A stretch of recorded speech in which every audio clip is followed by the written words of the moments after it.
meu nome é Pedro Abreu, eu sou professor do Departamento de Medicina de Família, Saúde Mental e Saúde Coletiva da Escola de Medicina da UFOP.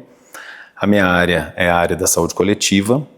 Eu sou farmacêutico de graduação, formado na Universidade Federal de Alfenas, e tanto mestrado quanto doutorado na área da saúde coletiva, na pós-graduação em saúde coletiva da Faculdade de Ciências Médicas da Unicamp.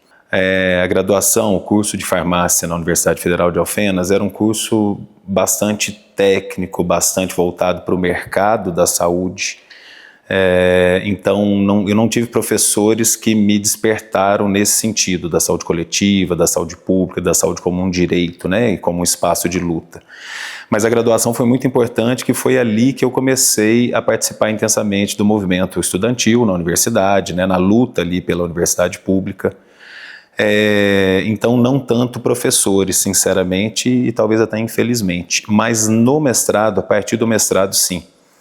Então eu tive um professor, que ele é uma grande referência na saúde coletiva no país, que é o Gastão Campos, Gastão Wagner de Souza Campos, que foi a primeira vez que eu realmente sentei numa aula e bem no começo do mestrado ainda falei, nossa, como não me ensinaram tudo isso antes, como não falaram do SUS assim, como não explicaram o que é nessa política pública, esse espaço de construção, de luta permanente como um direito.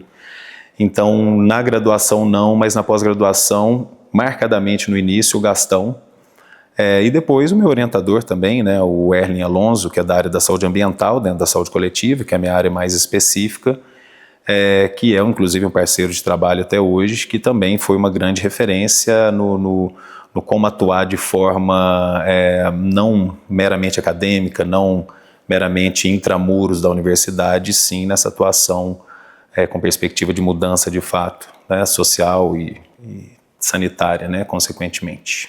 Fui nomeado na UFOP em julho de 2020, então estamos indo aí para 5 anos e meio mais ou menos de UFOP, no Departamento de Medicina de Família, Saúde Mental e Saúde Coletiva, na Escola de Medicina, né?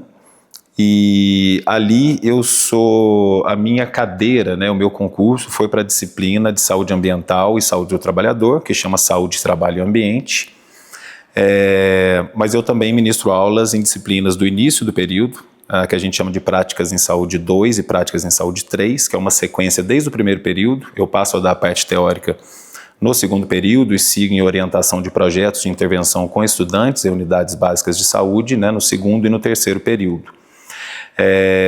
E também oriento, né, supervisiono o internato de saúde coletiva, que é junto com o internato de medicina de família, no 12º ano. Então eu dou aula no segundo, no terceiro, no sexto, que é onde é a saúde, trabalho e ambiente, que é a minha principal disciplina, e também supervisiono o internato no 12º. Na pós-graduação, eu sou professor e oriento também no mestrado profissional em medicina de família, né, que é o Prof. Saúde. Então eu oriento no Prof. Saúde e ministro aula na disciplina Educação na Saúde, que é no começo, né, no primeiro período ali, no início, né, quando os mestrandos estão começando, e obviamente depois sigo na orientação ali até o final. E é um mestrado que a cada 2 anos entra uma nova turma. E é um mestrado muito interessante, que é um mestrado profissional, que são profissionais que estão na rede, que estão no SUS, que vêm aprimorar seus conhecimentos, né, gerando pesquisas e ações também, enfim, aprofundando a sua formação, apesar de já estarem, né, inseridos na rede do SUS. Os cargos administrativos, hoje eu estou na comissão de monitoria do departamento, tá? Estou também na vice-chefia do DEMSC, do nosso departamento, então assim, também atuando conjuntamente com a chefia sempre, né? O vice-chefe está ali numa atuação constante, em substituição quando a substituição direta quando a chefia está de férias ou de qualquer tipo de afastamento, de licença de trabalho, fora, né, da UFOP. E é isso, né? Estou na do UFOP, né, que eu também considero, não é um cargo administrativo, mas é uma dedicação também de trabalho, né, pela luta sindical, né, pela organização nossa dos docentes da universidade. E eu atuo, né, eu tenho alguns projetos de extensão e de pesquisa. O mais antigo deles, que depois ele até permeia também nesse outro que é de pesquisa com interface com extensão, mas é um projeto de extensão que eu trabalho com uma tecnologia social chamado desidratador solar de alimentos, em que eu trabalho com comunidades rurais aqui da região de Ouro Preto, nessa perspectiva de alteração do modelo de produção, né, de valorização da produção e de atuação conforme seus conhecimentos, né, ali no campo, o que dentro da perspectiva da saúde a gente entende como promoção da saúde, né? Então por isso que esses meus trabalhos, como eu vou descrever alguns outros aqui rapidamente, muitas vezes me perguntam, mas você não é da área da agronomia, você não é da área das ciências sociais, você é formado nisso, naquilo, por que você atua, né? Nesse sentido, com organizações do campo, com movimentação social, porque isso promove saúde, né? Então, tanto qualquer projeto de extensão de pesquisa que eu atuo sob a perspectiva de entendimento de contexto pelas próprias populações, para alteração desses contextos, né?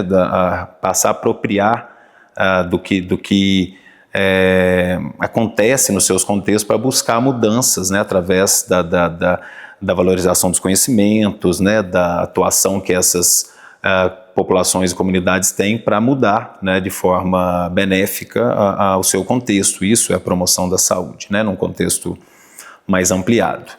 Bom, um outro projeto de extensão que eu tenho em interface com pesquisa é um projeto com o movimento dos trabalhadores e trabalhadoras rurais sem terra, de Minas Gerais, com o MST, em que a gente trabalha com a disseminação de uma metodologia de territorialização da agroecologia.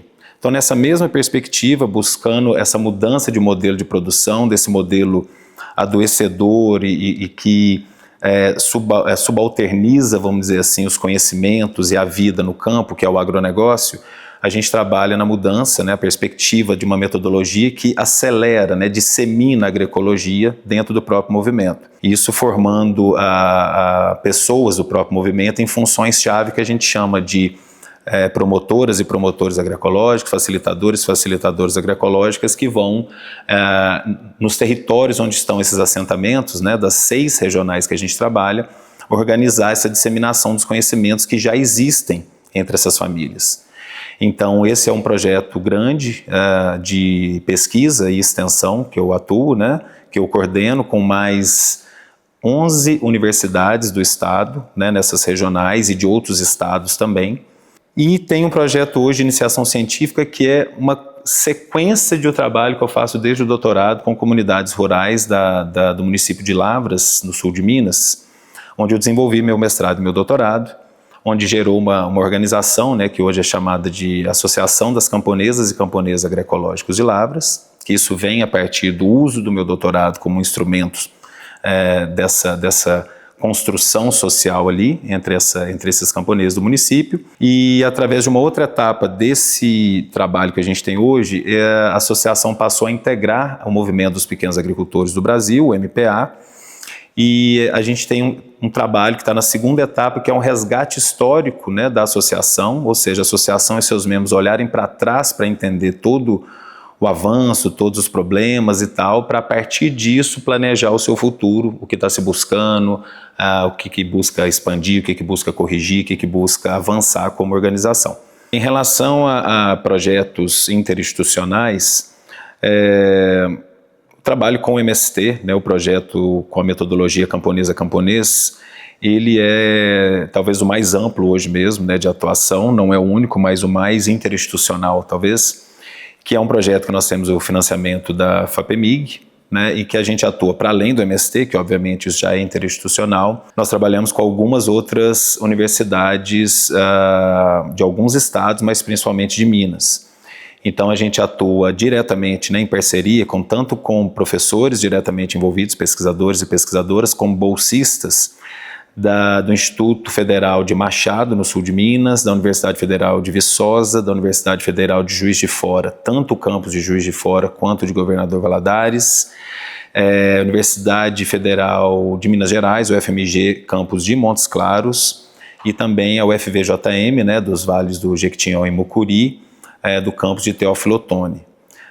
Para além disso, tem outras universidades envolvidas, como a própria Unicamp, onde meu ex-orientador e grande parceiro de trabalho até hoje, o Erlen Alonso, atua, entre outras, né, instituições envolvidas. A Universidade Estadual do Ceará, que também temos um pesquisador importante que trabalha com metodologia camponesa-camponês também. Então esse é um projeto bastante interinstitucional, ele é bastante amplo, né, na interlocução entre as instituições. E cito também, né, esse trabalho que segue com a Associação das Camponesas e Camponeses Agroecológicos de Lavras, a ACAL, que também, né, interinstitucional não só com a própria ACAL, mas com o Movimento dos Pequenos Agricultores, com o MPA, que é uma organização nacional, e também a própria UFLA, Universidade Federal de Lavras, onde pesquisadores ali também a gente atua conjuntamente, tem projeto de extensão via CNPq aprovado pela UFLA, em que eles me convidam, que eu faço parte também. Então tem uma amplitude grande aí de universidades e movimentos sociais que a gente está trabalhando juntos. Esse projeto de implementação, né, da metodologia camponesa-camponês com MST de Minas Gerais, ele é um desdobramento desde os meus trabalhos do doutorado, que já são uma sequência ali desde o mestrado, uma breve explicação que talvez acho que é válida. No meu mestrado eu trabalhei desconstruindo a viabilidade do uso seguro de agrotóxicos, que existe a possibilidade de se utilizar agrotóxicos de forma segura, algo que parece muito lógico para a gente, mas que precisava de um destrinchamento dessa inviabilidade. Foi isso que eu fiz no mestrado, trabalhando com comunidades rurais de Lavras, entrevistando camponeses e camponesas, agricultura familiar de Lavras, eles mesmos demonstrando como era inviável comprar do jeito seguro, armazenar do jeito seguro, transportar, aplicar, lavar as roupas e por aí vai. O doutorado foi uma sequência para isso não ficar só, tudo bem, mostramos a inviabilidade do uso seguro de agrotóxico, então, ou seja, utilizar agrotóxico é inseguro e ponto final para a agricultura familiar. Então, o que fazer a partir disso? Então, o doutorado foi essa busca com as mesmas comunidades rurais de Lavras, com técnicas, com métodos dessa metodologia chamada de camponesa-camponês, gerar essa organização no município, que foi gerar a Associação dos Camponeses e Camponesas Agroecológicos, que hoje toca o seu caminho de transição agroecológica, né? O projeto com MST é um desdobramento disso, é uma implementação em escala muito mais ampla no estado dessa mesma metodologia com um movimento social já existente, diferente do que era em Lavras na época, e com uma organização já bastante favorável, o que não por isso seja fácil trabalhar, mas já com uma organização no estado, né, nessas regionais onde a gente trabalha muito grande. Então a gente trabalha com 6 regionais do MST no estado, Regional Sul, Regional Zona da Mata, Regional Vale do Rio Doce, Norte, Mucuri, Vale do Mucuri e Vale do Jequitinhonha. Isso com todas as regionais, temos universidades com pesquisadores e bolsistas que também atuam, né, sob a nossa coordenação, nossa atuação conjunta e coletiva. A metodologia camponesa-camponês, então, ela busca trabalhar com a identificação dos conhecimentos agroecológicos já existentes em determinados territórios e também uma organização e sistematização do como esses conhecimentos podem ser trocados entre os próprios camponeses, camponesas, né? Por isso o nome, metodologia de camponesa-camponês. Então, resumindo de uma forma simples, né, para entender, é como se um agricultor, um camponês, nesse caso a gente trabalhando com o MST, tivesse uma questão que ele ainda acha que precisa usar agrotóxico por causa de uma lagarta, por exemplo, né? E o conhecimento para resolver como lidar melhor com essa lagarta está num vizinho que mora a poucas casas dele, e eles não sabem muitas vezes, né, que esse conhecimento está logo ali. E aí se espera, por exemplo, um técnico agrícola aparecer para trazer a solução, ou às vezes vem um vendedor mesmo de produtos químicos para falar que a solução passa por ali. Então, de forma resumida, a metodologia trabalha com o entendimento de que o conhecimento agroecológico ele é camponês, ele é historicamente produzido pelos camponeses e camponesas que estão ali na lida, no trabalho, na vida na terra, cotidianamente, há séculos, há milênios. E esse conhecimento foi sendo adquirido e existe ali, independente do agronegócio ter vindo algumas décadas para cá e tentado dominar o conhecimento, dizer que o certo, a forma de se produzir alimentos, de se estar no campo, é esse modo que eles vêm pautando, né, para vender seus produtos, para dominar o processo produtivo e, em grande medida, dominar a própria terra. Então, o movimento que está em luta pela terra, pelo direito à terra, né, a seguir trabalhando em alguma ou em grande medida com um modelo de produção que busca tomar as suas terras, que busca tirar o seu direito de estar ali, está fomentando quem está contra você. Então a metodologia vai buscar isso, né? Identificar esses conhecimentos e gerar uma organização para que esses conhecimentos sejam disseminados nesse território ou até mesmo entre as outras regionais e no estado inteiro, conforme a organização. Então a metodologia trabalha também com funções muito importantes, que são os promotores ou promotoras agroecológicos e as facilitadoras ou facilitadores agroecológicos, que são essas pessoas os promotores que têm muito conhecimento e gostam de ensinar e gostam de aprender e que topam fazer da sua terra ali, de onde se trabalha, um grande laboratório, uma grande sala de aula, e os facilitadores e facilitadoras que gostam, que têm essa habilidade de organizar esses encontros. Então, com isso, através de técnicas também para mapear onde estão esses conhecimentos, eles vão identificando e vão criando esse caminho de circulação do conhecimento. Então, a transição agroecológica passa a ser algo muito mais, não só motivante e animadora para eles, por ser muito mais acessível, quanto mais fácil, porque eles passam a ver que a possibilidade de mudança está entre eles mesmos, né? E, obviamente, quando se identificar que isso aqui a gente não conhece bem, isso aqui a gente gostaria de saber e não temos esse conhecimento, pode sim se buscar a partir desse mapeamento, vamos procurar alguém na universidade que está estudando sobre isso, algum técnico agrícola de algum órgão público que possa vir ensinar para a gente. Então é algo que inclusive otimiza, melhora o trabalho técnico, o trabalho acadêmico e técnico com a agroecologia, porque a demanda passa a surgir do que eles mesmos identificam como que é a necessidade deles dentro desse processo de transição agroecológica. Por isso que eu digo sempre que eu não consigo trabalhar a extensão sem fazer pesquisa e vice-versa, porque todo esse caminho, como por exemplo desse projeto que a gente está falando, ele produz um grande conhecimento sobre o processo de mudança social, de intervenção toda que está acontecendo ali com esses camponeses, né? Então, eu trabalho sempre com a captação desses momentos através de gravadores de áudio, de outros modos de técnicas de se captar o momento ali, como diários de campo e tudo, e isso vai gerando todo um processo de acúmulo de dados, né, para a gente estudar esse conteúdo. Eu trabalho muito com pesquisa qualitativa, com análise de conteúdo, que vai demonstrar para a gente como que essa promoção da saúde, que vai sendo gerada através da mudança do contexto, da melhora, da busca por dignidade e mudança do contexto da vida no campo, a gente consegue ir medindo passo a passo como que essa promoção da saúde está avançando, né? Então isso exige da gente também sentar, claro, no computador e pegar caneta e pegar papel, entender esses questionários que a gente aplica de mapeamento dos conhecimentos agroecológicos, de toda essa gravação e entender esse conhecimento. Que tem mostrado resultado, porque recentemente mesmo no Congresso Brasileiro de Saúde Coletiva, da Associação Brasileira de Saúde Coletiva, Abrasco, né, o pessoal costuma chamar esse congresso de Abrascão, pelo seu tamanho mesmo, né, pela dimensão dele no país, é um congresso muito grande. Um dos nossos trabalhos, até um trabalho mais inicial, mostrando essa relação das universidades e esse caminho desse trabalho com o MST no estado, ele foi premiado.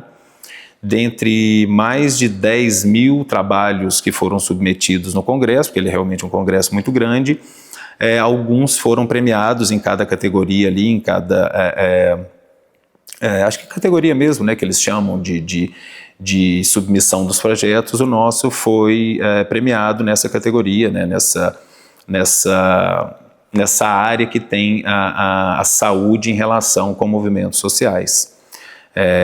Então, algo indica, né, que a gente não está num caminho tão errado assim. O MST, Movimento dos Trabalhadores e Trabalhadoras Rurais Sem Terra, mais talvez um pouco que os outros, até pela sua história de ser uma organização talvez uma das mais antigas, né, da história mais recente do país, mas todos os movimentos sociais, de um modo geral, os movimentos sindicais, né, todos exatamente por estarem em luta contra um modelo socioeconômico que busca a exploração dos trabalhadores e trabalhadoras, que somos todos nós, né? Então toda organização, todo movimento que vai contra o capitalismo, ele recebe, vamos dizer assim, uma atuação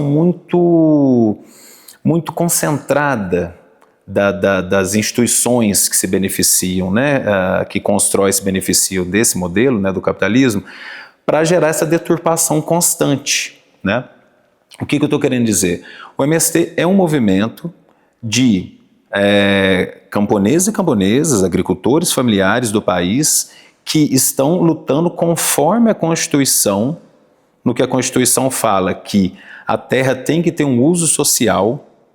O MST, por exemplo, ele não invade terras que estão sendo utilizadas para produção, ainda que estejam em alta concentração na mão de poucas pessoas. O MST ocupa terras que, por decisão judicial, ou que estão claramente em débito com a União, que estão, por exemplo, devendo a impostos e não estão pagando, e a dívida passou a ser maior do que o valor da terra, e a terra segue na mão daquela pessoa que está ali especulando para ver se uma hora vende ou não, ou se dá um jeito de não pagar a sua conta, vamos dizer assim.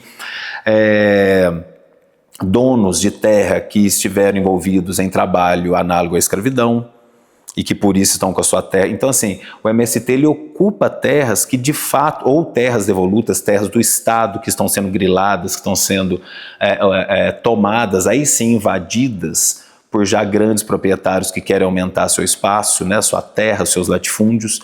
Então o MST ele ocupa terras que pela Constituição devem ser colocadas para a reforma agrária, deve ser cumprir o seu papel social, a sua função social, sendo colocada à disposição de quem quer estar na terra e trabalhar, que é a reforma agrária, né? Então, o MST, ele nada mais é do que uma organização de trabalhadores e trabalhadoras como nós, porém do campo, que estão lutando pelo seu direito à terra, inclusive sem ocupar terras que já estão em alta concentração na mão de alguns poucos proprietários no país, mas que estão produzindo. Na minha opinião, a reforma agrária ela deveria também partir e ir para terras, né, que estão altamente concentradas, mesmo que produtivas. Mas o movimento tem essa decisão e essa destinação, né, de ocupar, né, e a ocupação é um ato para chamar a atenção e falar isso aqui tem que ser colocado para a reforma agrária segundo a Constituição. Então, por isso estamos ocupando para solicitar, para pedir que isso aconteça, né? Mas, como eu disse, não só MST, qualquer outro movimento, movimentos atingidos por barragem, movimentos pela soberania popular na mineração, movimento dos pequenos agricultores, os movimentos sindicais de um modo geral, todos são muito deturpados pela grande mídia, que são corporações também capitalistas, né? Com todo o seu poderio, com toda a sua capacidade de disseminação disso, né, seja inclusive em peças de entretenimento, né, sejam em novelas, em músicas, né, para além do noticiário quase que diário, né, que deturpa essa luta não só correta, mas como necessária, até para um processo civilizatório de fato no país, né? Então, trabalhar com MST e receber também como algo correto um financiamento de um órgão público para desenvolver um processo com um movimento tão amplo, tão extenso mesmo, organizado no país e em Minas Gerais especificamente que a gente atua, é utilizar dinheiro público e a universidade pública para apoiar um processo extremamente fundamental para toda a população, para a alimentação de todos nós de um modo saudável, né, do acesso, da possibilidade de se ampliar o acesso mesmo dos alimentos saudáveis para as escolas, nas políticas públicas, entre outras instituições públicas onde diariamente nos alimentamos, como a própria universidade. Então, utilizar mesmo, né, o dinheiro público e a universidade pública num processo fundamental para toda a população. Bom, Cuba tem uma história muito importante com a agroecologia, e especialmente com a metodologia camponesa-camponês, e por isso uma das primeiras atividades do nosso projeto foi levar toda a nossa equipe de pesquisadores, pesquisadoras e bolsistas, e também alguns membros do MST que foram, né, na mesma delegação. Nós somos em 26 pessoas para Cuba, chamando apenas a atenção também que alguns e algumas bolsistas do projeto são estudantes, são do MST e são estudantes de universidades públicas, né, nessas regionais que a gente está atuando. Então o MST estava representado também, para além de tudo, né, pelos estudantes que são do movimento e estão no projeto. A Associação Nacional dos Pequenos Agricultores de Cuba, ANAP, ela começou um processo com metodologia camponesa na década de 90, pouco depois, alguns anos depois da queda do bloco soviético, da União Soviética, quando Cuba perde a sua possibilidade, vamos dizer assim, de desenvolver um agronegócio que ela desenvolvia antes, principalmente com a produção de cana e de tabaco, comprando, né, esses insumos químicos, combustível, tratores, tudo que compõe esse modelo do agronegócio. Cuba tinha acesso via União Soviética, já que é um país bloqueado, né, comercialmente pelos Estados Unidos e tudo, os países, né, capitalistas. Então, quando vamos dizer, o agronegócio de Cuba para de ser possível de acontecer, a agroecologia que já acontecia no país, como sempre aconteceu no Brasil, em qualquer lugar do mundo com os camponeses e camponesas, lá já existia essa organização, né, a ANAP, Associação Nacional dos Pequenos Agricultores. Eles entram em contato com a metodologia camponesa, que já vinha acontecendo em países da América Central, né, Nicarágua, Honduras, México, e a ANAP é convidada para o encontro da metodologia camponesa na Nicarágua, e volta, a partir de 97, implementando essa metodologia. E por ser uma organização nacional, né, a ANAP, e dentro de um país em que o governo não está ali e outras instituições privadas, enfim, não estão contra a organização dos trabalhadores, por ser um país socialista, por mais que vai ter suas disputas políticas e suas questões internas, não é um governo pautado pelos interesses do capitalismo, portanto, que está ali atrapalhando, vamos dizer assim, o desenvolvimento de uma associação, de uma organização de camponeses como é a ANAP. Então, a ANAP consegue, né, nacionalmente disseminar essa agroecologia, essa metodologia, né, de disseminação da agroecologia, que é o camponês a camponês, e exatamente por todo esse apoio, por toda essa estrutura, ela começa a ser uma referência na metodologia, inclusive criando, né, sistematizando muito a metodologia, inclusive um livro muito importante que se chama Revolução Agroecológica. E aí a ANAP se torna realmente essa referência, né, para algo que está acontecendo em vários lugares do mundo, que é a disseminação dessa metodologia. Cuba se torna a grande referência. Eu tinha feito parte do meu doutorado em Cuba em 2015, né, o doutorado sanduíche, que a gente chama. Eu passei alguns meses morando em Cuba, exatamente conhecendo todo esse processo da agroecologia em várias instituições e especialmente na ANAP. Então, sabendo a importância dessa associação para a formação nessa metodologia, desde o começo da escrita do projeto, eu coloquei, né, inseri a necessidade, por isso mesmo os recursos, para levar a equipe, para aprimorar nessa metodologia, onde ela tem o seu principal componente mesmo de estruturação e de disseminação no mundo. Então, algo que eu tinha vivido alguns anos atrás, que foi fundamental para eu desenvolver tudo que eu venho desenvolvendo, eu falei, olha, não vai ser só eu explicando para eles que vai ser o melhor, e sim a gente aprender lá na ANAP, onde eu também aprendi majoritariamente o trabalho com essa metodologia, com os camponeses que estão lá organizados. Então, em outubro de 24, como você mencionou, a gente foi, a equipe inteira do projeto, pesquisadores, bolsistas, entre, né, também pessoas militantes do movimento, nós fomos aprender, né, fazer uma formação de uma semana dentro do Centro de Formação da ANAP, uma organização, como eu disse, nacional, bastante organizada e estruturada. A gente passou uma semana ali treinando, fazendo na prática mesmo, como que é a metodologia, a formação dessas funções de promotores, facilitadores, entendendo funções metodológicas, passos da metodologia. Então foi algo muito fundamental para a equipe voltar muito mais aprimorada para algo que a gente ainda precisava e foi aprimorando muito, né? Porque não existe uma receita de bolo, nem na agroecologia, nem na metodologia camponês, tudo precisa ser adequado aos contextos, mas a equipe voltou numa preparação muito importante e também muito motivada para exercer os trabalhos, né? Então foi um momento marcante, acho que para todos nós, mas também imagina estudantes, alguns que nunca tinham saído do país, poder passar uma semana em formação em Cuba, conhecendo uma realidade de um país que também é tão mal falado, tão mal explicado, né? Como é Cuba, você poder ir lá e ver ao vivo mesmo tudo, né? Suas questões, seus avanços, suas contradições, né? Então foi um momento muito importante. Então, adaptar a metodologia camponês para esse processo com MST,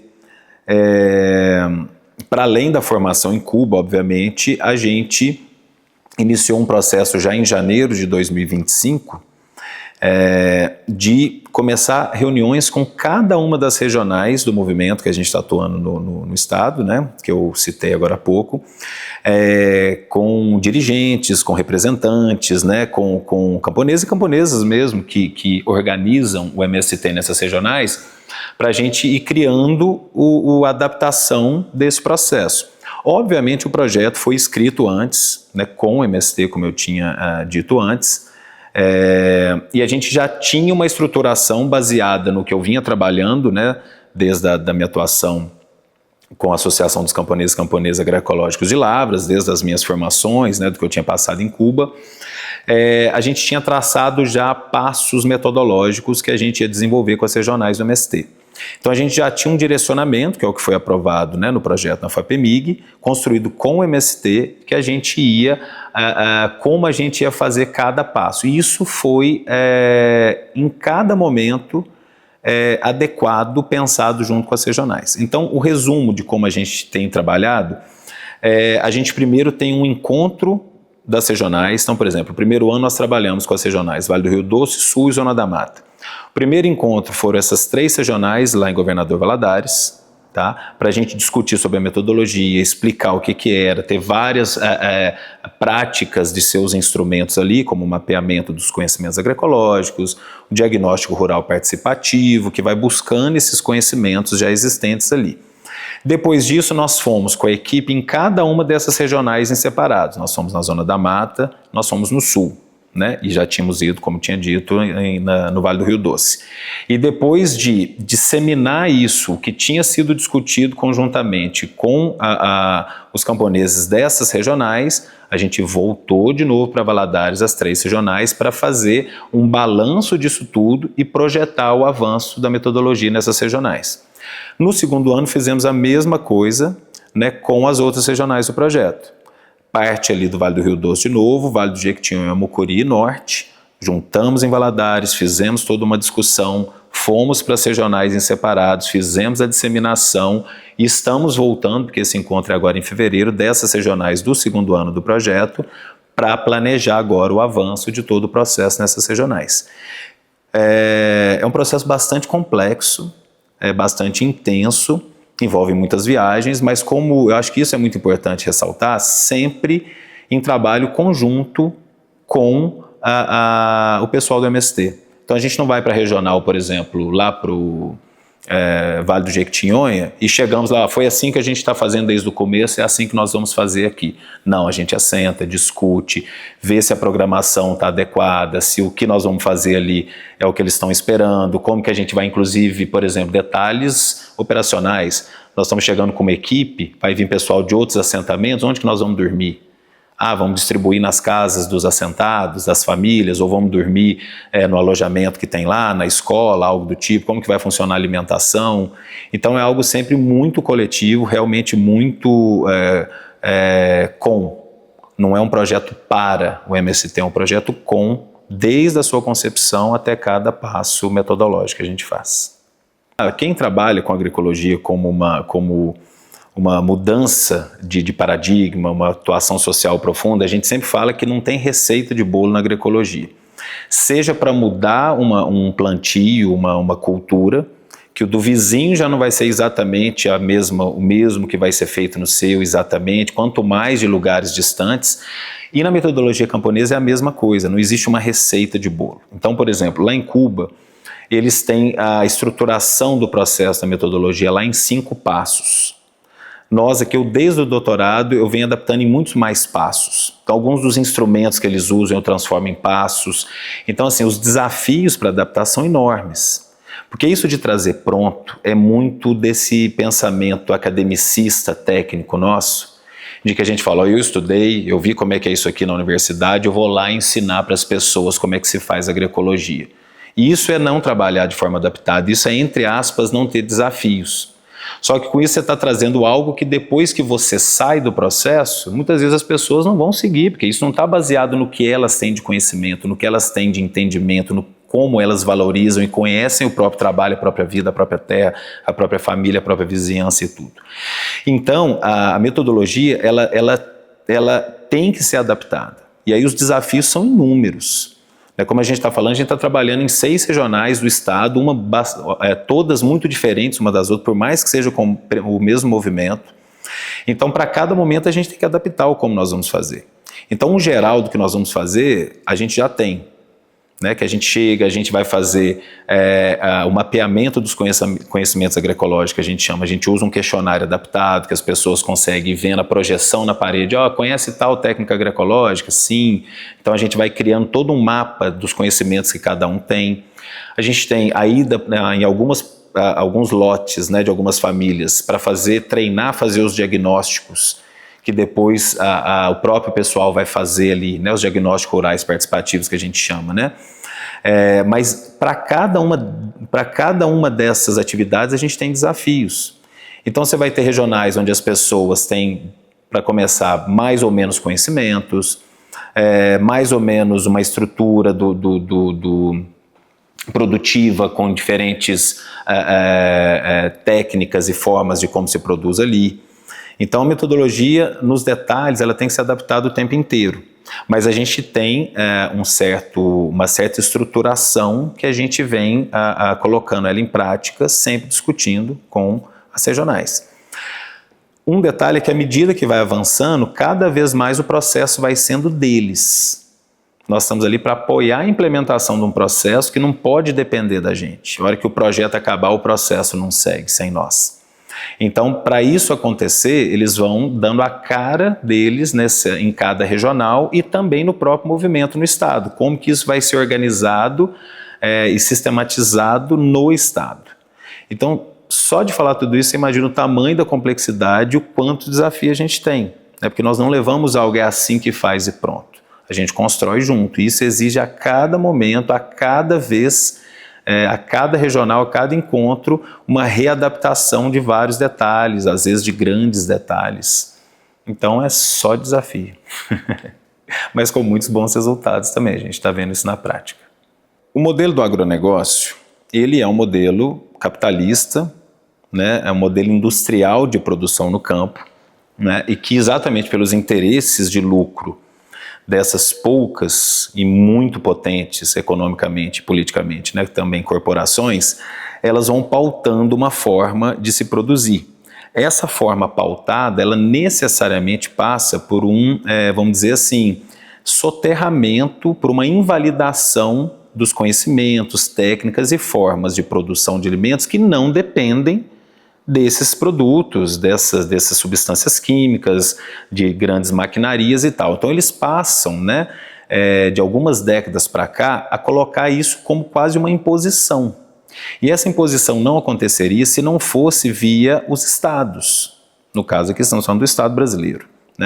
Então, essas corporações foram se adentrando mesmo com seu poder econômico via poder político, nas decisões do Estado para pautar essa forma de produção do agronegócio que, já com contradições, ela deveria funcionar, com todas as contradições, mas para uma larga escala de latifúndios, ela começa a ser introjetada fortemente em pequenas propriedades, na agricultura familiar, na agricultura camponesa.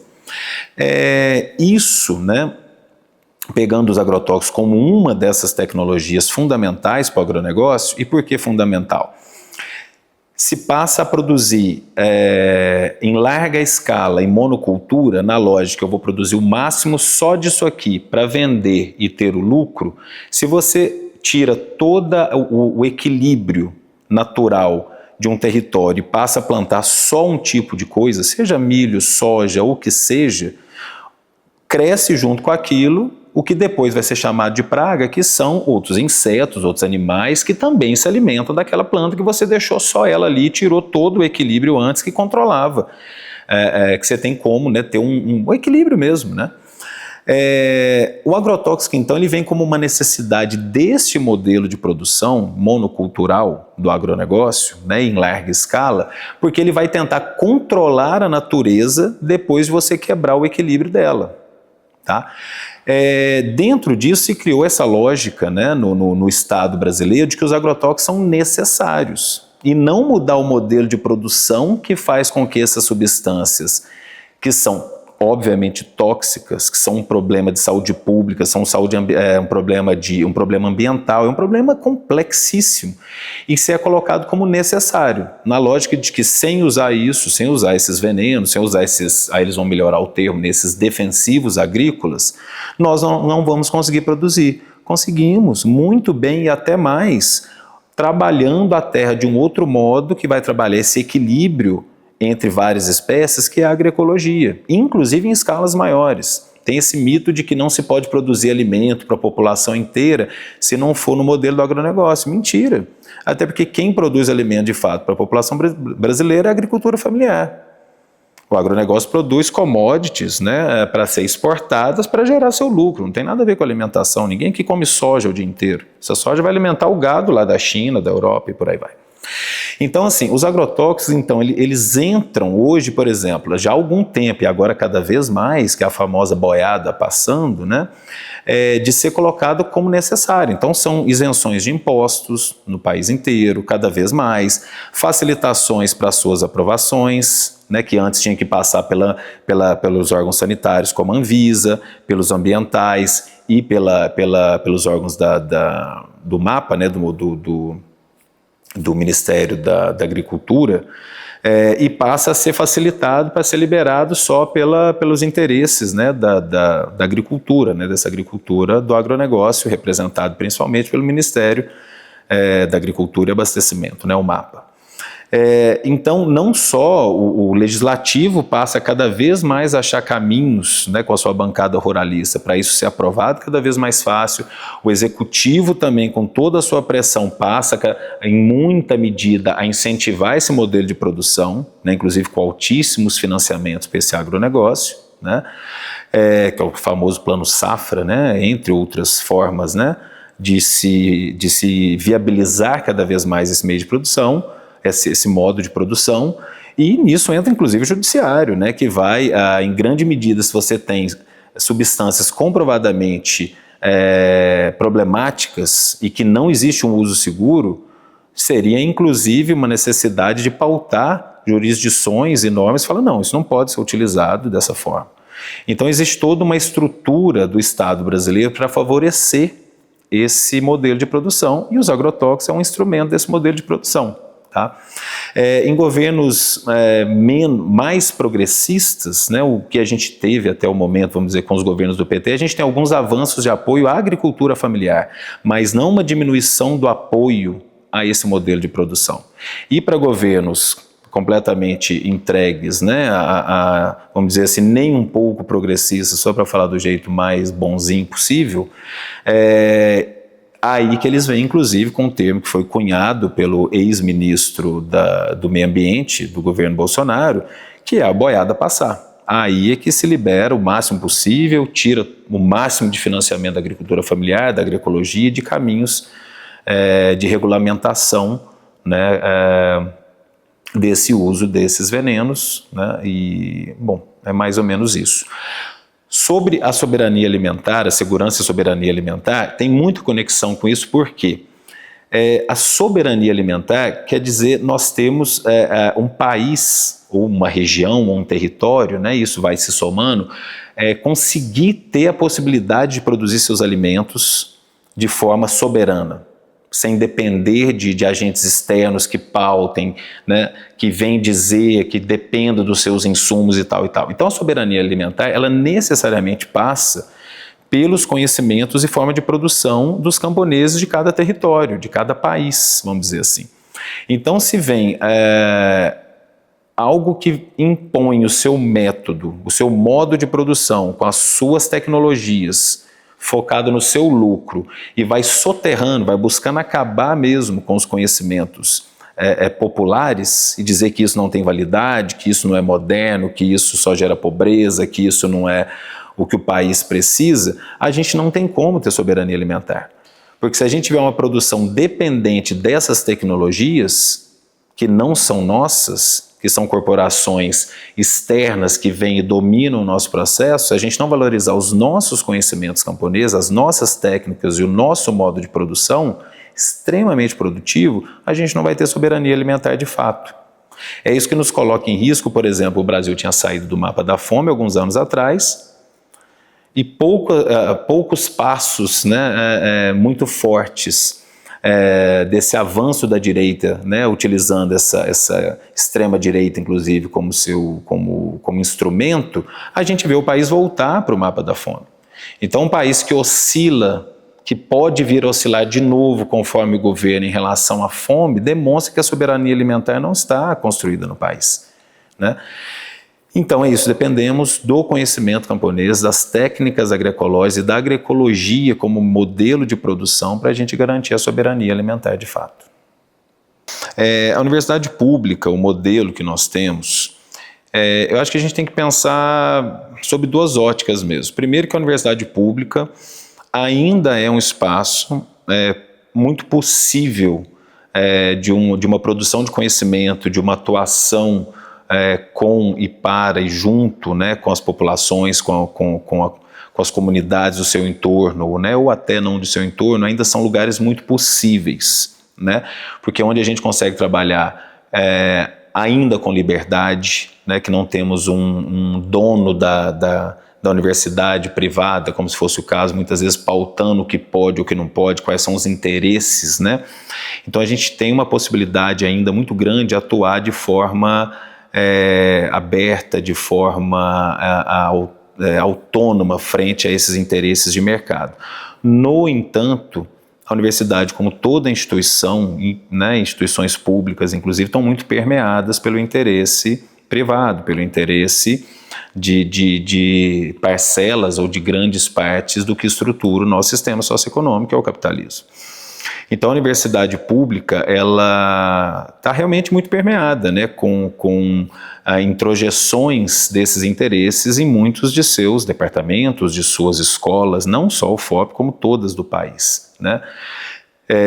Então esse modelo de universidade em que o financiamento não é prioritário no governo frente a outros tipos de financiamento, só para juntar as coisas, né?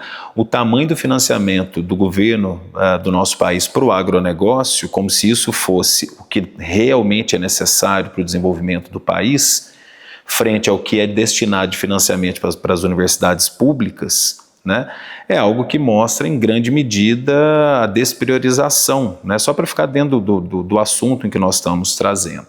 E isso vai abrir portas para que instituições privadas muitas vezes coloquem seus financiamentos ou seus interesses, ainda que baixos, mas usando a estrutura pública, né, para desenvolver conhecimento e tecnologias para os seus interesses e não para a população, que é quem financia a universidade pública com seus impostos.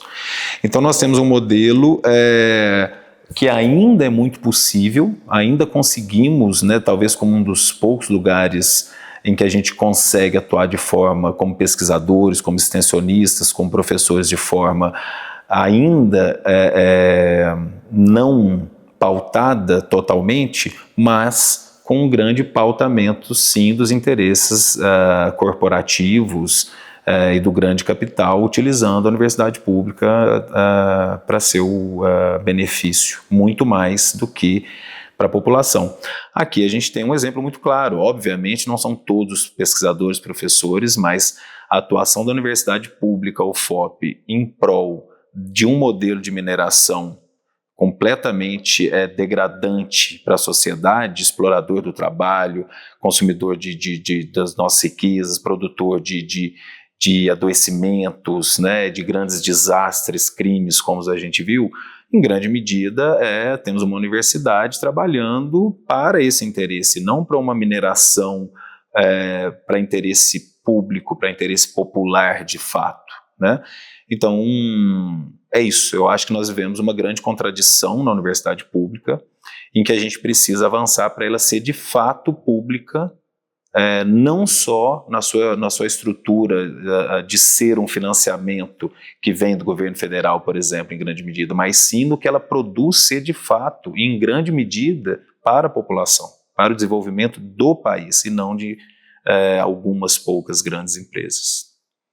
Disso a estrutura também social que temos, né, essa estrutura que a gente diz machista, racista, né, ela vai gerar acontecimentos constantes, né, de diferentes tipos de assédios, né, violências, abusos, né, em qualquer parte da nossa estrutura social, inclusive na universidade.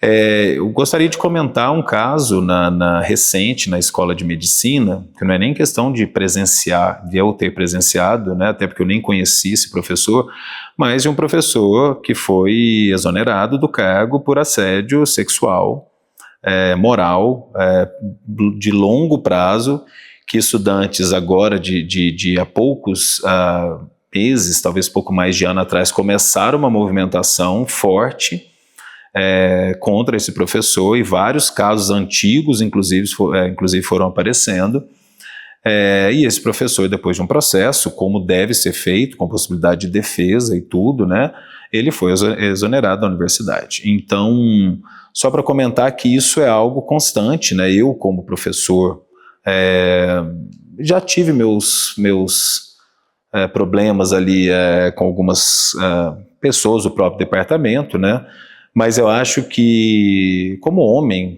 branco, né, eu muito mais assisto e vejo, né, esses abusos, essas violências, né, esses processos acontecendo, né, diariamente com colegas, com estudantes e tal.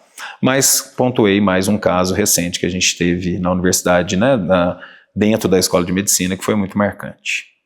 O corte orçamentário das universidades públicas, né, aqui especificamente da UFOP, ele impacta o trabalho nosso ali diariamente. Um exemplo bastante direto que eu posso te dar é como o corte de recursos aqui na universidade levou à demissão de vários trabalhadores do transporte na universidade. Isso nos afetou diretamente com disciplinas em que a gente leva os estudantes para atuação no SUS do município, como eu estava descrevendo para vocês. Então, a gente tem essas disciplinas do início do período, por exemplo, que os estudantes vão aprender e desenvolver projetos junto com unidades básicas de saúde, e a gente se viu há pouco tempo sem transporte para ir com os estudantes. Tivemos cancelamentos sequentes, vários cancelamentos de aula e busca improvisada de seguir a disciplina sem essas visitas até uma busca por regularização, e seguimos com esses impactos. Então a gente temos conseguido de novo alguns transportes para levar esses estudantes, mas vez ou outra tem que optar por um corte, não vai dar para levar todo mundo, vamos cortar da disciplina de vocês. Isso de forma autoritária, de forma sem saber de onde que está vindo as decisões. Só para dar mais um exemplo, o internato que a gente tem no último período, né, os estudantes vão atuar por 4 meses, né, nas unidades básicas de saúde de Ouro Preto, Mariana, Itabirito e por aí vai, né, inclusive em distritos menores, sem o transporte. Como que a gente vai conseguir essa formação de qualidade, como que os estudantes vão conseguir chegar aos internatos?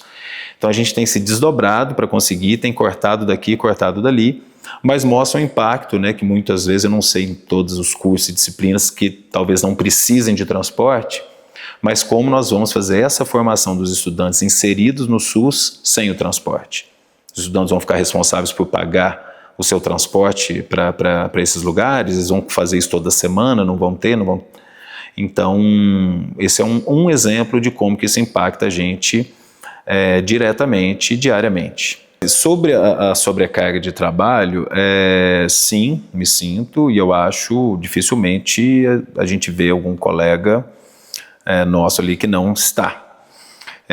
Nós na universidade a gente já trabalha de uma forma bastante ampliada. Nós obviamente não somos só professores e professoras, né? Nós somos pesquisadores, somos extensionistas, trabalhamos na parte administrativa da universidade, então assim, o volume de trabalho, pela característica do trabalho, já é bastante grande.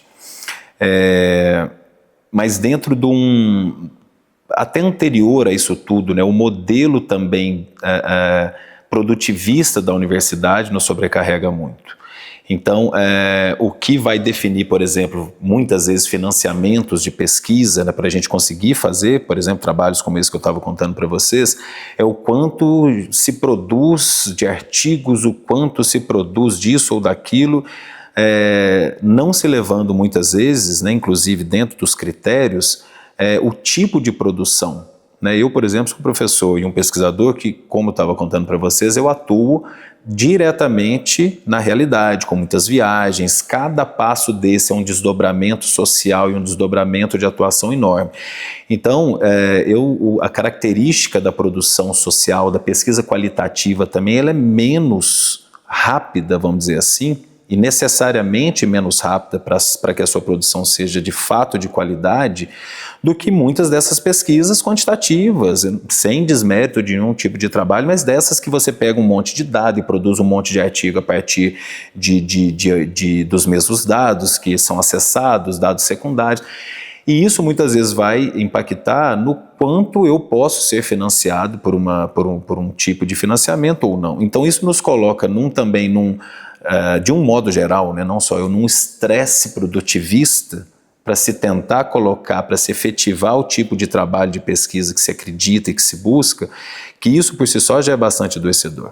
Né? Isso com um volume de aulas muito grande, com um volume de atividades administrativas, esse acúmulo de atividades mesmo. Aqui a gente tem várias dessas atividades que vão ficando na mão dos professores, né, para a gente fazer lançamentos de certas coisas em sistema em que parece pouco, parece fácil, mas isso junto com toda essa carga de pesquisa, ensino e extensão, que a gente ainda vai buscar essa qualidade sempre muito grande, e uma qualidade não só produtivista para se publicar, mas de desdobramento de fato de uma universidade pública, popular, de efetiva qualidade para a população, né? Isso é um tipo de trabalho extremamente estressante, né? E aí a valorização, a gente muitas vezes, para começar, a gente já não tem a valorização mais básica dentro da própria estrutura do capitalismo, que seria a remuneração de fato como a gente merece, né? Os professores universitários são, dentro do serviço público, o pedaço mais bem formado, vamos dizer assim, né, dentro do serviço público de um modo geral. Isso eu não estou nos enaltecendo, a nossa profissão pede isso. Mas aonde está realmente concentrado o número de doutores, de mestres, de pessoas que seguem se formando a vida inteira, é no serviço público, né, no magistério superior. Então nós nos qualificamos muito, nós precisamos de um trabalho extremamente intenso e que não para na sua qualificação, não é devidamente valorizado, né, como a própria remuneração mesmo. Se for comparar a nossa remuneração com outros servidores públicos do judiciário, por exemplo, com uma qualificação muito mais ampla que temos, por que a gente tem uma discrepância tão grande, né? Então, assim, a valorização acho que passa muito por isso, sim, passa pelo salário, por essa luta nossa por salários dignos, né, que não, dentro disso tudo, que a gente consiga, né, chegar um novo mês e não ficar naquela peleja de ver o que, se vai sobrar alguma coisinha ali depois de pagar as contas, né. Agora, a valorização interna, eu acho que também são de vários tipos, né, assim, a gente vê pelos estudantes, pela própria formação, o caminho que eles buscam e que nos trazem, né? A medicina agora, por exemplo, da UFOP, teve a nota máxima no ENAMED, né? Foi muito falado esse exame nacional que teve, né? Avaliando os estudantes dos últimos períodos do país inteiro. Então, isso é uma valorização. Os estudantes, que sejam pelos seus Instagrams, muitos postando, agradecendo aos professores, né, da EMED pela ótima qualidade de ensino que eles têm, claro que também a dedicação deles como estudantes. Então, assim, a valorização a gente tem por os desdobramentos sociais, o trabalho que eu tenho hoje, por exemplo, com o MPA, com a Associação dos Camponeses Agroecológicos de Lavras, então muita coisa nos valoriza. Mas a valorização, de fato, pelo nosso trabalho, a nossa remuneração, a gente está muito aquém do que deveria ser, não só pela nossa qualificação, mas pela altíssima demanda de trabalho que a gente tem. Mas seguimos, né, formando pessoas, né, no ensino superior, nas universidades, né, para que a gente tenha mais gente, vamos dizer assim, para lutar a nosso favor, junto com nós também, vamos dizer assim.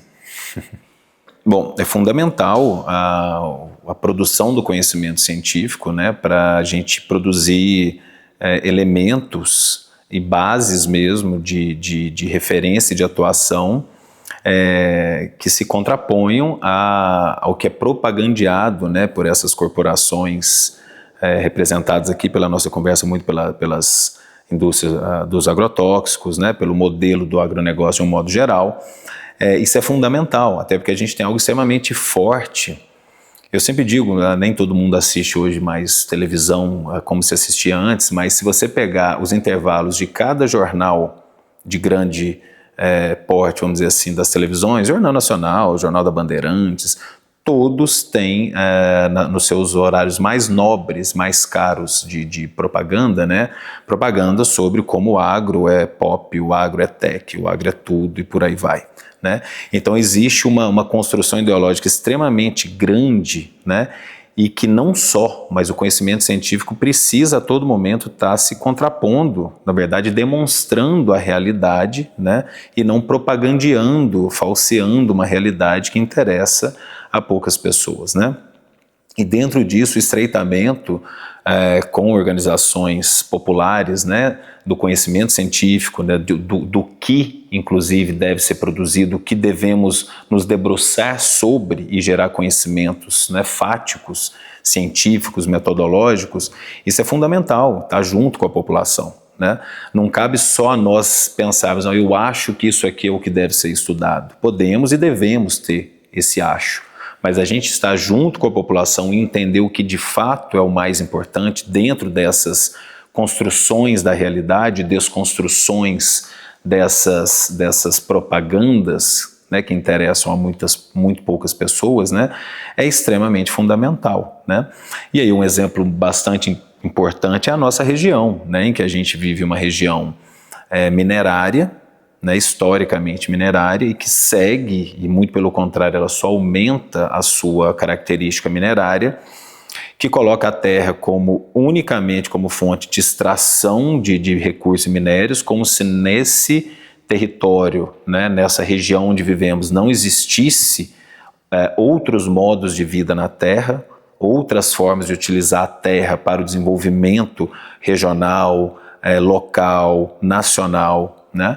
Então, uma universidade que se junta às lutas populares aqui, né, contra essa mineração predatória, por exemplo, a favor de uma agricultura familiar potente, uma agricultura familiar que realmente promova a segurança alimentar, a soberania alimentar, isso é extremamente importante, porque não somos nós que vamos lá e vamos salvar comunidades, mas a gente atuar conjuntamente, pesquisas que ao mesmo tempo seja ação de mudança, né, social, que seja enfrentamento de fato a esses modelos predatórios e que gerem, né, possam produzir conhecimento a partir disso, é extremamente fundamental, né, para a gente apoiar esse processo e também gerar bases de referências para outras lutas em outros lugares que se assemelham, né, que não necessariamente a mineração, o agronegócio, mas que também se pautam pela exploração do trabalho, pela exploração dos recursos de maneira voraz e intencionada para enriquecer poucas pessoas. Né? Então a universidade pública de fato, popular de fato, tem não só essa função, mas essa necessidade de pautar, de se pautar também pelas necessidades dessas populações exploradas, né? A luta pela soberania popular na mineração, né, contra esse modelo predatório da mineração, ele tem uma relação muito direta com a agroecologia, porque esses territórios minerados, esses territórios industrialmente, né, minerários, capitalistamente minerados, eles são terra. Eles são espaço onde tradicionalmente, né, comunidades de pessoas vivem nesses territórios. Então, ver esses lugares como simplesmente um lugar de cavar e extrair minérios, sem considerar que aqui existem tradicionalmente populações que vivem da terra, né, por diversos tipos e modos de uso da terra, colocar como algo o que realmente interessa a certos e poucos grupos, né? Então, quando a gente fala de organização popular, né, contra esse modelo de mineração, todos os movimentos sociais trabalham com agroecologia. Seja o MAN, seja o MAB, seja o MST, seja o MPA, né? Em qualquer lugar onde existem esses movimentos, a agroecologia é um dos caminhos, né, talvez um dos maiores caminhos para que essas populações que seguem na terra, que seguem lutando pela terra, né, possam ter um modo de produção realmente viável, realmente economicamente viável, inclusive ambientalmente equilibrado, socialmente justo, sanitariamente fundamental, né? Então, não dá para dissociar mesmo a luta, né, contra esse modelo de mineração de um outro modo de vida na Terra. Porque a gente simplesmente fala, não, vamos enfrentar a mineração, mas com o apoio do agronegócio, a gente está colocando essas populações de modo subalterno, seja por uma via, seja por outra, né? Isso não vai gerar, de fato, dignidade, autonomia, uma vida justa, né? Então é indissociável a luta nesses territórios, né, minerados da agroecologia. Bom, a JURA, a Jornada Universitária em Defesa da Reforma Agrária, é algo de uma grande importância que vem acontecendo no país, numa construção junto com o MST, já de uns bons anos para cá. São mais de 10 anos, eu não vou precisar exatamente quanto tempo está acontecendo, em várias universidades, e a gente começou a organizar a JURA aqui na UFOP há 3 anos, acho que a gente está indo para a nossa 3ª edição. E a JURA, ela é importante porque ela traz a discussão da reforma agrária como esse processo, como a gente estava falando, como um processo civilizatório mesmo, como um processo de organização da sociedade, como um processo necessário para a saúde, para a alimentação, né, para a vida de modo organizado, não centralizado no urbano. A JURA tem essa função de trazer a discussão da reforma agrária, né, da luta pela agroecologia, por esses outros modelos de vida para dentro da universidade. Não só para a gente ensinar o que estamos fazendo de agroecologia ou de trabalhos com movimentos sociais pela reforma agrária na universidade, mas também para aprender. Então são momentos que a gente traz o movimento para dentro da universidade, entre outros movimentos, não só o MST, e vamos também entender o que está acontecendo, o que eles estão produzindo de conhecimento, de atividades, de produtos, né? Aqui a JURA, como nas outras universidades que acontecem no país, a gente organiza uma feira de alimentos, né, produzidos pela reforma agrária, pelo MST. Então as pessoas muitas vezes entram em contato e falam, nossa, então produz isso, produz café, produz geleia, produz arroz, produz tanta coisa assim? Sim, olha, com produtos bonitos, com embalagem, sim. Né? A reforma agrária não é simplesmente para quem passa até a terra alimentar a própria família, também, mas também para produzir alimentos para a população, e alimentos saudáveis, alimentos agroecológicos, sem venenos, em que pessoas não foram exploradas, não foram adoecidas por um modelo de exploração para produzir esse alimento, né? Então a JURA é de extrema importância para fazer essa interlocução e essa visibilidade mesmo do que é reforma agrária popular e qual o papel da universidade. E aí o papel da UFOP, né, aqui na organização da JURA, desde do início que a gente foi organizando, é muito fundamental. Porque é um apoio com estrutura, é um apoio também de divulgação, um apoio de se envolver mesmo, né? Então não só algo do tipo, tapinha no ombro, vamos apoiar vocês, mas um envolvimento de fato, um envolvimento de ajudar na organização, de contribuir de várias formas para que a gente possa ter essa jornada em defesa da reforma agrária dentro da UFOP de modo bem organizado, bem feito, e que tem trazido bastante resultado também. Muitas discussões, muitos estudantes que passam a ter interesse nesses projetos, né, passam a ter outros caminhos e outros lugares de discussão que não só as disciplinas mais fechadas de seus cursos, né? Então tem sido um momento extremamente importante aqui na UFOP.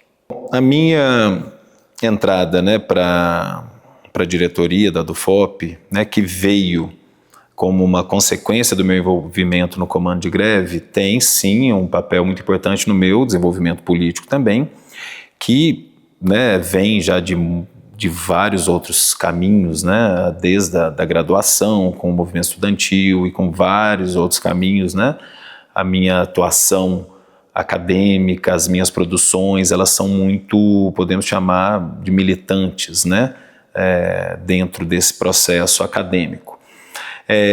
Mas a do UFOP, ela é um lugar que concentra muito, a luta sindical, ela concentra muitas discussões, muitas análises, né, do que está acontecendo para a gente pensar a atuação em defesa da nossa categoria, que é uma categoria, né, como a gente está falando aqui com seus problemas, seus adoecimentos, suas sobrecargas, né, em que a gente precisa, sua não valorização, em muitos aspectos, a gente precisa construir, e isso não se faz sem entender o que está acontecendo no país em cada pedaço, vamos dizer assim.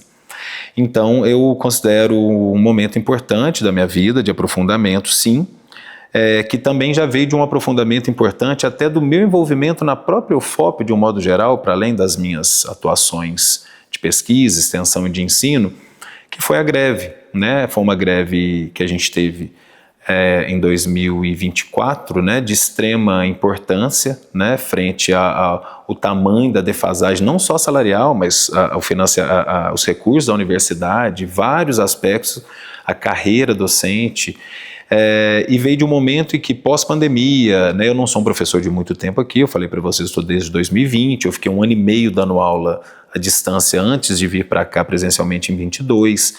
Então a greve e entrar para o comando de greve foi um momento importante para conhecer outras pessoas de outros departamentos, outras escolas, enfim, de toda a docência da universidade e também dos técnicos e também dos estudantes, para ver onde estava essa luta, onde estavam essas discussões. Então o envolvimento com o comando de greve me colocou em contato com muitas dessas pessoas hoje que estão na diretoria e com outras pessoas que não estão na diretoria, mas que atuam pela luta sindical.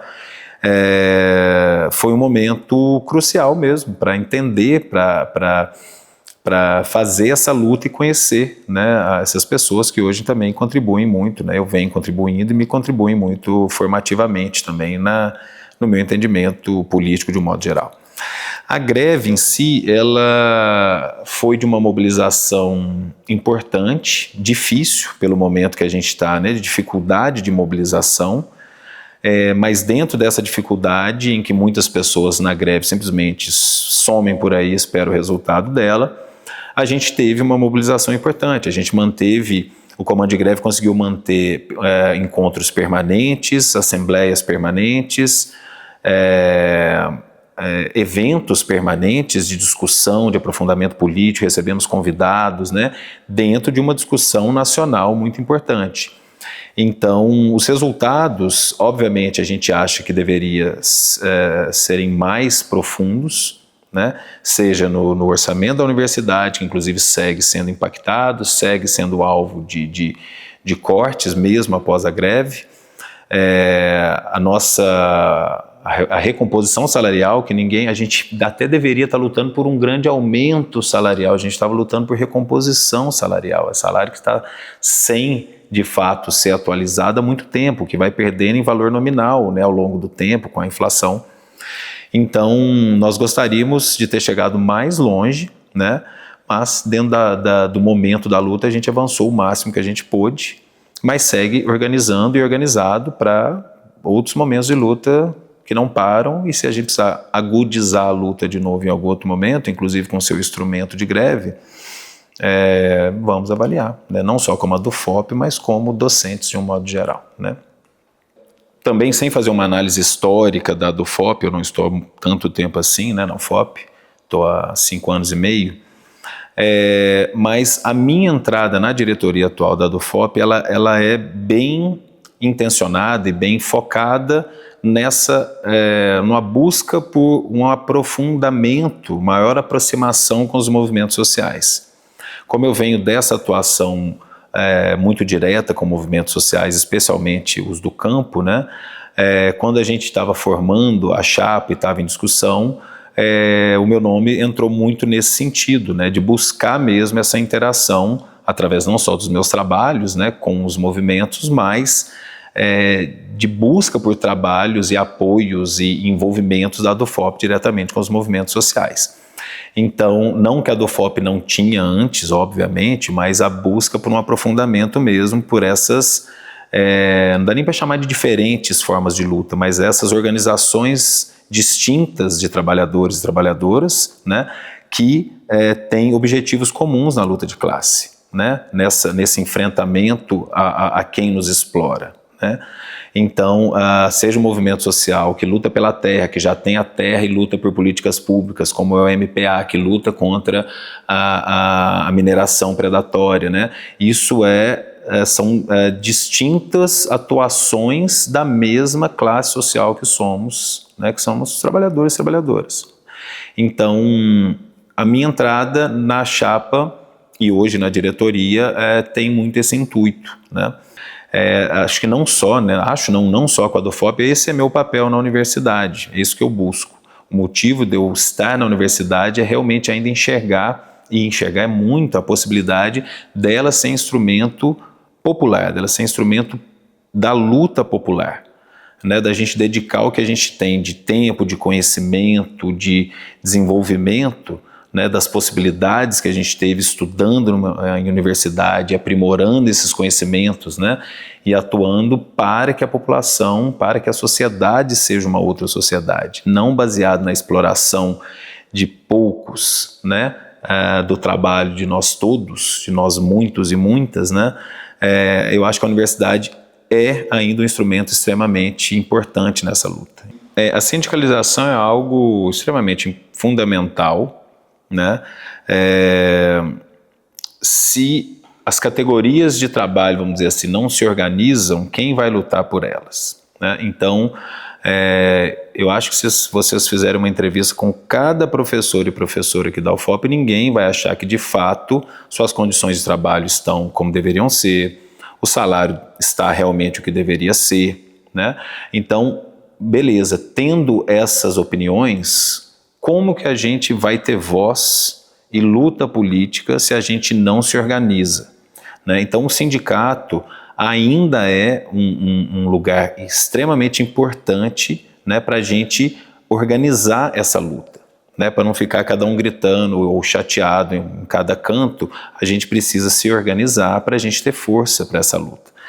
O momento, de um modo geral, né, da luta sindical, ela não é fácil, ela não é simples. A gente teve um avanço muito grande do capital sobre os direitos trabalhistas de um modo geral, a partir, aqui no Brasil especialmente a partir do governo do Temer, né, em que a sindicalização foi alvo, não à toa, né, de um ataque muito forte. Os sindicatos, de um modo geral, e consequentemente isso foi impactar na sindicalização.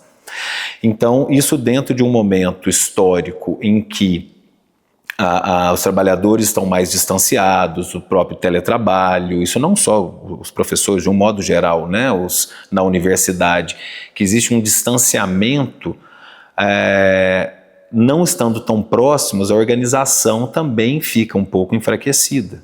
Então, por mais que hoje os caminhos digitais nos favorecem encontros e reuniões com pessoas à distância, esse distanciamento do local de trabalho, né, esse distanciamento vai gerando também um enfraquecimento da organização. Muitas vezes até um não enxergar muito bem a necessidade de se organizar ou como se organizar, né?